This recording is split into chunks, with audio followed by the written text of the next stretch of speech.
Welcome to The Extraordinary Catholic, co-sponsored by the Catholic Education Foundation and the Station of the Cross out of Buffalo, New York. I am your host, Joe Indelicato. Thank you for being with us. Today we are privileged to welcome to the program an extraordinary Catholic, Father Bernard McCoy, superior of the Cistercian Monastery in Sparta, Wisconsin, and co-founder of a company called Laser Monks. Father McCoy entered the Catholic Church while a student at Thomas Aquinas College and is a contemplative monk. He is also, as we said, founder and CEO of Laser Monks, a 4-year-old startup company that sells new and refurbished computer supplies online, with gross annual sales increasing from $2,000 to nearly $4 million in 3 years. LaserMonks.com is one of the fastest-growing companies in the United States. As an emerging company that is unique, it received first place in 2004 in Fast Company's Fast 50 Awards. He has also been featured by CNN, ABC World News Tonight, Reuters, USA Today, Entrepreneur Magazine, National Public Radio, the National Catholic Register, and the list goes on. Father McCoy is also a licensed pilot, often flying with his favorite co-pilot, his dog, and resides in Wisconsin. Welcome, Father McCoy. Thank you for joining us. We are privileged to have you with us today. With all the great accomplishments you've had, you must have had a starting point. Tell us about your youth and how you got to be where you are. Okay, Joe. Well, I grew up in the mythical town of Mayberry, RFD, an actual town in North Carolina called Mount Airy, North Carolina, in the foothills of the Appalachians. And my mom and dad actually grew up with Andy Griffith, lived a couple houses down, and Mom chased around the soda fountain when she was 16, so I guess you could call me the monk from Mayberry. And grew up there in a kind of a middle-class Methodist family. When I was 16, I quit high school and went to Georgia Tech to study astrophysics and nuclear physics. And it was while I was there that I began flying and also got my international scuba license. And got sick of the big college atmosphere pretty quickly. Ended up moving to California to a small Catholic college called Thomas Aquinas College, which has a great books program and is really a Catholic oasis in so many ways. Well, within a few months of being there, I was just overwhelmed by both the beauty and the sensibility of the Catholic faith. And pretty quickly on, really within 6 months of going to the college, converted to the Catholic faith. And then I would say probably no more than a month after my official conversion, which at that time happened to be on Ash Wednesday. I suppose that's the beginning of my monk career already there. But in any case, within about a month or so, around the time of Easter, I was really struck at prayer one day, and whatever was going on that altar, that was where reality was for me, and I knew that was where I was supposed to be. And so I really had a vocation within about a month after joining the faith. And so finished up my studies there at the college and worked for just a short time, less than a year, to pay off a few college debts, and ended up joining my contemplative monastery here in Wisconsin. How do, a lot of fodder for a discussion, how do you go from being a high school graduate, dropout, to studying astrophysics in Georgia Tech? Well, I guess at that point in my life I was considered somewhat precocious. That was all before my wisdom teeth got taken out, and then, of course, it was downhill after that. But no, I had placed into a special advanced entry program without a diploma, and I guess I had particularly good scores and was apt for the scientific world at the time. So just a gifted kid at the time, and was able to kind of work the system to make it work. So I still don't have a high school diploma today. So. Good for you, Father. Okay, so you went to Thomas Aquinas, Great Books College, Oasis.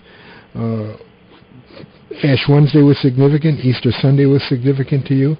And this was what time period are we talking? This would have been in 1985. 85. Okay. And once you entered you entered the Cistercians from the get-go? Yes, I did. That would have been in 1989. Okay. And once you did that, how did your vocational work develop or run out? Well, Once I joined the monastery, we were a very small community. We're still relatively small. I mean, we're about 7 or 8, but back then it was 4 or 5 older men. We're mostly younger now. But when I joined, because of the nature of the situation, they had just relocated properties. We're largely living in an old farmhouse and some attached temporary buildings because we hadn't built our new monastery yet. So myself and one other who joined at the same time, we were sent almost immediately, within a couple of months, over to Switzerland to our mother house, which is near Fribourg, which is just north of Geneva. And spent 4 years there in both monastic formation and in studies at the University of Fribourg. That was all in French and in German while we were there. The monastery was about 850 years old, so it was for, an American boy from the South. That was kind of like going to a fantasy land to live in it. But visiting is one thing, living in it's another thing. Everything gets kind of old, cold, gray, and dusty. That's both the monastery and the monks after a while. But it was really an excellent formation at the time. Moved back after several years, finished some extra graduate work in spiritual direction and in monastic mystical theology, and then came back permanently to the monastery. I mean, we were back and forth in breaks and over summers, but came back in 1995 permanently to be home, and it was at that time that I was given the charge of what we call steward of temporal affairs, at least for the outside world, and basically in charge of all the modern day-to-day aspects of paying the bills, project manager for building the first wing of the new monastery, all those kinds of practical day-to-day business manager kind of work.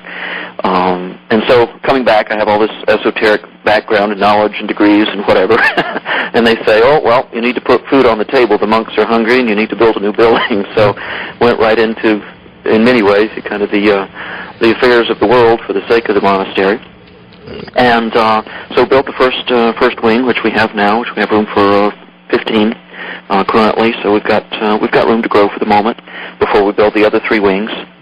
And then it was during that process of trying to come up with an income project for the community that we stumbled across the idea of laser monks, but perhaps we'll move into that whenever the time is right for you. We sure will, Father. Now, are you currently, am I right, are you currently abbot there, or? Actually, I'm the superior. We have a retired abbot, but because we're small, we decided to wait, and I'm officially a conventual prior for now. I am the superior, but until we get up to a total of 13, 1 Christ figure and 12 disciples, we'll hold off on electing a new abbot, because in our order, our abbots are for life, and so it's a little bit better for the sake of the community if we have a prior, which is a 6-year term. Okay. How old are you now? Just turned 40. So you're young in your position. Unfortunately, yes. We are somewhat lacking in the upper age levels, the wisdom figures, and if you stay long enough, your penance is you become superior. Now, you said you currently have 7 or 8, and they're on the younger side? Yes, our average age right now is probably about 43, and we range in age from about 24 up to the ones that are at home, 24 up to 50, and then we have our retired abbot who's actually in a nursing home, and he's 85. Okay. Well, many religious orders would like to have that demographic. Yes, indeed. Sure. And I'm expecting us probably to add between 3 and 5 more new people this year. In case you have just joined us, this is The Extraordinary Catholic, and we are talking with Father Bernard McCoy, Superior of a Cistercian Monastery in Sparta, Wisconsin, and co-founder of a company called Laser Monks. Before we get off the air, give us your website, not only for Laser Monks, but for your monastery, so that maybe people... Okay. The monastery itself is monksonline.org. That's monksonline.org. And for our company website, it's lasermonks.com, lasermonks.com. That's good. Anybody interested in those websites, please hit them, and you'll find out a lot about a wonderful group of people. Okay, Father, so you're obviously a fast track in everything you've ever done. And to go from that quick vocation to study in Freiburg, and then to take over the temporalities, start a business, and be superior is remarkable. And again, our prayers are with you. Tell us about your business ventures and how they got started, what their purposes are, and so on. Okay. Well, as I said, when I came back in 95 to take over many of the, shall we say, the business aspects of the monastery, one of the things that many people in America don't understand is the fact that Benedictine monasteries, and we, as Cistercians, follow the rule of Benedict. We were a reform of the Benedictines in 1098, so we've been around a little over 900 years. But Benedictine monasteries are required to be self-supporting. We don't live off of donations. That we have various kinds of enterprises and industries. Most people have heard of some things, maybe fruit cakes or wines or beers in Belgium, and all kinds of different ways that monasteries find to support themselves. Well, I came home to kind of a community that was being refounded in a sense, starting over, and really had nothing in place, no inherited background of what to do. We were at that time living off the proceeds from the sale of our old property until we could, have a younger community and develop something. So I came back to a small community of 5 or 6, a lovely piece of property of approximately 500 acres in the bluffs and fields of Wisconsin, but nothing that we could really do with our labor force that would be related to what you might call agribusiness, which most monasteries have lived off of really for about the past 1,000 years. It's really only since World War II that many monasteries have had to move into a more modern way of enterprise and monastic enterprise and support, for their own sustainability. So anyway, I'm back home and trying to come up with various ways to support us. We looked at all manner of things. We were considering developing a 5-star golf course and retreat center for corporate boards. Pete Dye had offered to design our course for free. I was working on that project, looking at raising shiitake mushrooms. I had some real estate development projects I was actually working on at the time. And in the midst of all this, my printer ran out of toner, and I said, this is just way too expensive for a bunch of black dust. There has got to be a better way. And in poking around online and making a few phone calls, I discovered there were all kinds of better ways to save some money. And I said, gee, if I can save this kind of money for our little monastery, for 5 or 10 printers, what if we could do this for other nonprofit groups, churches, schools, hospitals, that sort of thing. And so that was the initial idea that led us on to what then became lasermonks.com. And since that time, which was in 2002, we expanded from simply offering basic printer cartridges, both inkjet and toner cartridges of all kinds, both remanufactured, third-party brands, name brands, all of that sort of thing. But people ask us, well, gee, do you have paper clips, or can we get a ream of paper from you? And we said, well, why not? So we expanded into the office products industry in general. Today we have over 43,000 products that we offer to the general business world. And it's not just the nonprofits. We are major suppliers for lots of small to medium businesses, a lot of government contracts, universities and hospitals throughout the country. So it's a wide-ranging thing. And individuals, the poor student who wants to save some money on an inkjet printer cartridge or something. So we're able to help people save some money along the way. The income, of course, is used not only to cover the very modest overhead to run the monastery and support the monks in their life of prayer, but at the same time, a significant portion goes to charities throughout the world. And we have works both locally, regionally, nationally, and internationally. Everything from care for the body, care for the mind, care for the spirit are kind of the angles we look at. It could be hope for a domestic abuse shelter. Perhaps it's for a food kitchen, medical equipment needs in a rural area. We do a few scholarships of various kinds. We are helping people with entrepreneurial ideas. For example, I have a lady in the Dominican Republic that I'm helping to start a small business and perhaps go back to college. We've got a school in Vietnam that provides free computer training for orphans and street kids to keep them off the streets and from having to sell drugs or be prostitutes. We have all manner of really fascinating projects around the country and around the globe. So that's another side of our business enterprise, is that it expands into the charitable works. The almsgiving, really, that is a portion of our life as well, because not only do we support our own work at the monastery, but we use that in order to help support other people as well. One of the things that people often ask me is kind of keeping a foot in both worlds, both the secular and the religious, is how do you keep a balance in that life of work and prayer. We do have a motto within the Benedictine family of monasteries called Ora et Labora. That's the Latin for prayer and work. Right. They come together to bring about pax, peace. And for us, we don't see work as a necessary evil, much like Adam and Eve, who, in tending the garden, were doing good work, using their creative energies. They were providing food for their own table as well as the table of others, if you will. And we follow very much in that same tradition so that there's a balance. It's not 9 to 5 and then I can go home and be a monk.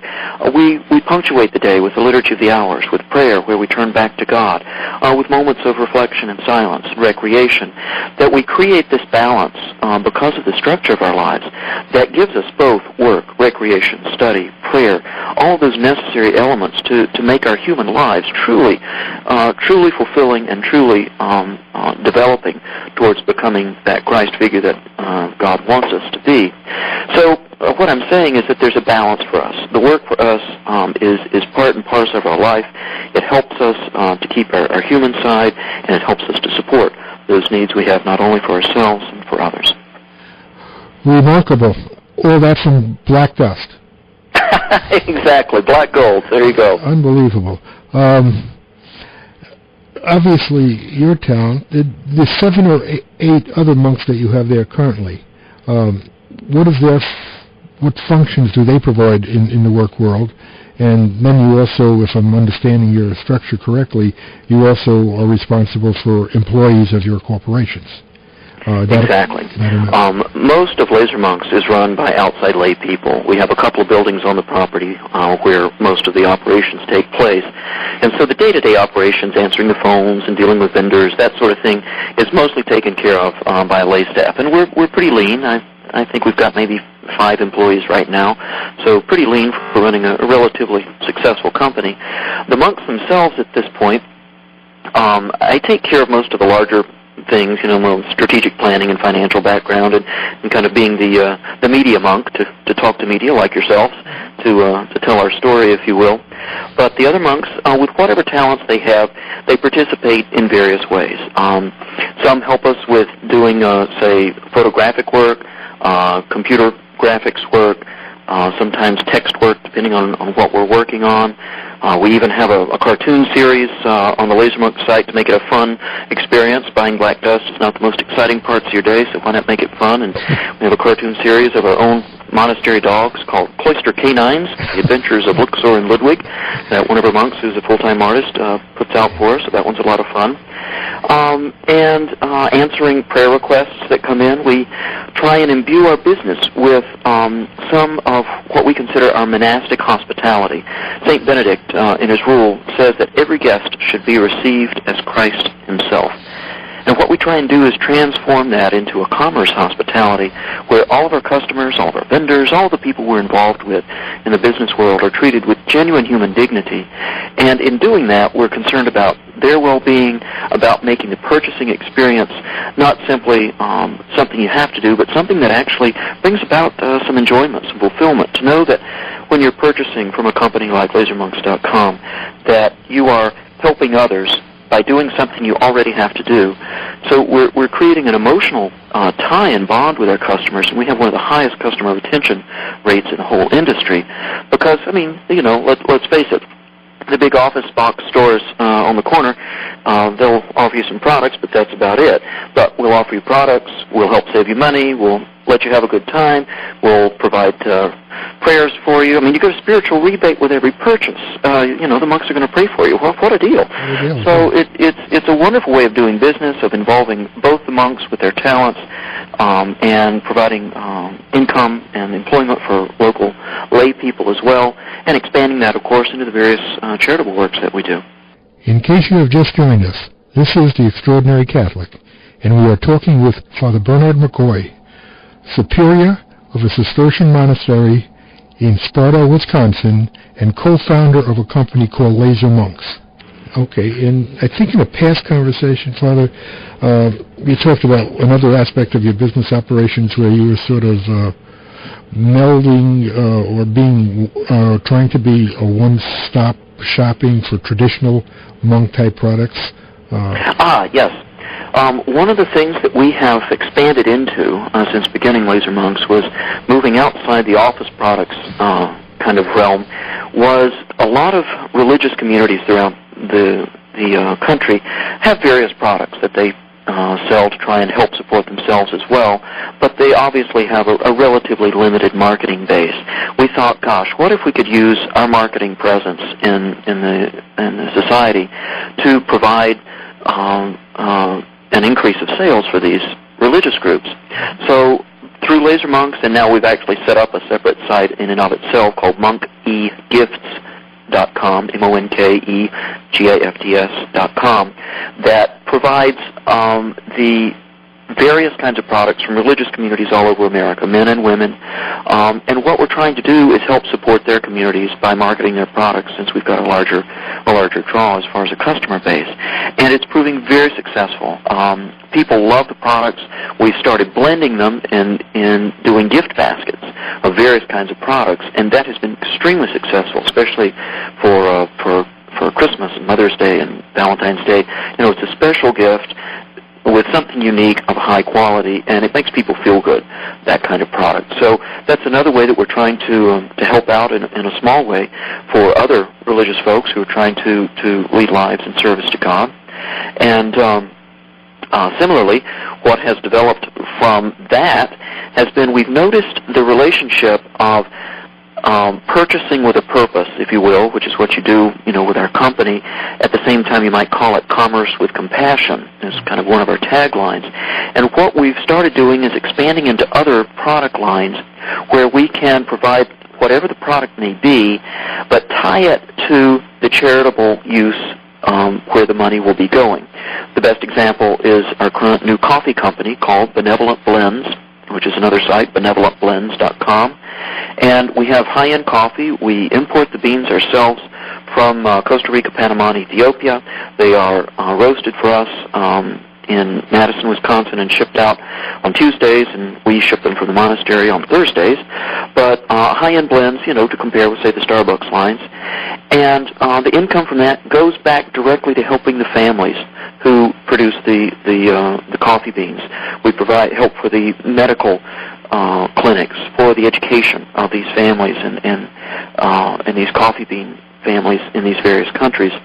And that expanded into other kinds of appropriate products. We now are baking products through another company and have biscotti available, Benevolent Biscotti. We're going to be starting a whole line of dog, horse, and cat treats, Benevolent Bones, and all sorts of wonderful ways of taking a product and making it a useful and fruitful experience. So we're really moving into that kind of fair trade, free trade angle, and are starting, as a matter of fact, to negotiate with a few communities, one in Nagaland in India and some others in Ethiopia, of finding products from local small communities and be able to sell them for them here in America so that they can help support their own communities. So it's really kind of an organic process that has led us into expanding on our own idea of commerce with compassion to offering that for the use of a lot of other communities throughout the world.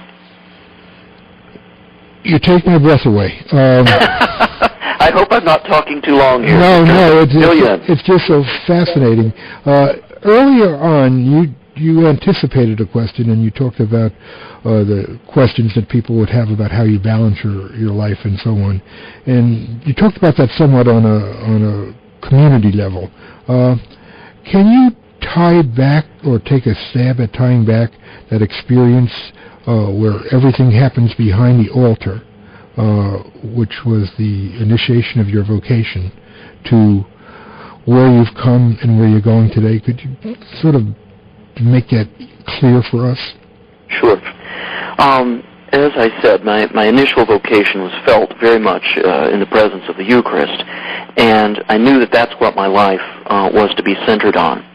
And while at this point, for example, in my life, obviously I have way too many irons in the fires and have to keep a lot of plates spinning, so to speak. A lot of good works, no question, but very occupying as far as time and intellectual energy as well. What has to be fundamental is that day-to-day spiritual practice. Now, in the monastery, remember, we've got a set structure. We start at 4 in the morning. We spend approximately 4 to 5 hours throughout the day, about every couple of hours, in prayer. Our monastery continues the tradition of Gregorian chant, so we spend about 4 hours a day in chant, another hour a day in private prayer and study. But it's part of the structure. Everybody's doing it. It's what you're supposed to do, and you're going to do it, as opposed to, of course, being in the world where you've got to make your own schedule and your own rules, and you're the only one that you have to be accountable to. In the monastery, it's part of the way it's set up, so that you won't get too out of balance, that things won't fall out of kilter, so to speak. It's not always easy, I will grant you, from a personal level, that how many times I'm standing in a choir and my mind is racing on some other problem, and, I lose my place in the Psalms or something, and I feel bad because I should be paying attention to that. But at the same time, the process of having that structure within the monastic setting really assures that you keep a certain balance. Of course, on the other hand, we are individuals within the monastery, and we're primarily supposed to be concerned with the care of our own souls, tending our own garden, in a sense, while at the same time trying to help others with theirs. So it's a factor where we do have to step back. I try and take off at least 1 day a week in some form or fashion. It might be a half day here and a half day there, and turn off the internet, turn off my cell phone, no electronic stuff. I will spend some time in prayer or study, go out and play with the horses, do something to pull myself away from those worldly concerns that help me refocus on God, whether it be strictly in prayer or through nature, or just through some recreational activity that can pull me away from those cares. Part of the problem today is, of course, it's such a frenetic society, and we're pulled in so many directions, and we have so many stresses and cares that we forget to pull back and have a moment for reflection. People don't like the silence today. They're afraid of it. The monastery, it's a part of our life, is living in that mystical world of silence, where, of course, you're really faced with yourself in front of that spiritual mirror, and you have to deal with the problems that come up.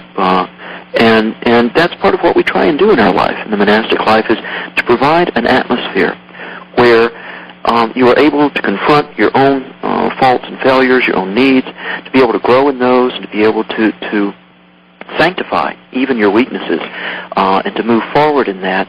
And, of course, having to have the stresses that we do, not so different from people in the world, means that we share very much in the struggles of people in the world, and we keep those very much at heart. We get requests from all over the world every day on our prayer request portion of both the Abbey side and the Laser Monk side, of people saying, I just feel like I can't keep going. There's too many things pulling at me. And in some ways, I hope that we can be beacons, a beacon of hope in that light, that yes, it is hard. We live it too. People think we live, under the oak trees, praying our rosaries and don't have much to do during the day. But on the contrary, we have at least as much to do as most people, and often much more. So, trying to keep a holy balance and keep in perspective what is actually most important. Those essentials. God has to be most important, and everything else should be structured around that. And I think that's really the fundamental quality that makes our life work, is that we've taken that as the priority, and not that either I've got to pay the bills or that I have to answer the phone. God comes first, and everything else has to fall in place after that. Father, you are a beacon. Your work is a beacon of hope to us all. It's unique in terms of the modernity of your business ventures, and that in itself is a witness. So we thank you so much for taking time with us. We pray for your good works, for your compassion, and for all the wonderful outreach that you're doing. And we only wish you and pray for your continued success. So thank you so much for being with us, Father McCoy. Thank you, Joe, and thank you to all the listeners. May God bless you all this season and bring you great graces for the rest of the year. God bless you, Father. Thank you. Thank you for being with us for today's Extraordinary Catholic. We hope you have found the program inspirational and informative, and truly hope you can join us again. I'm Joe Indelicato.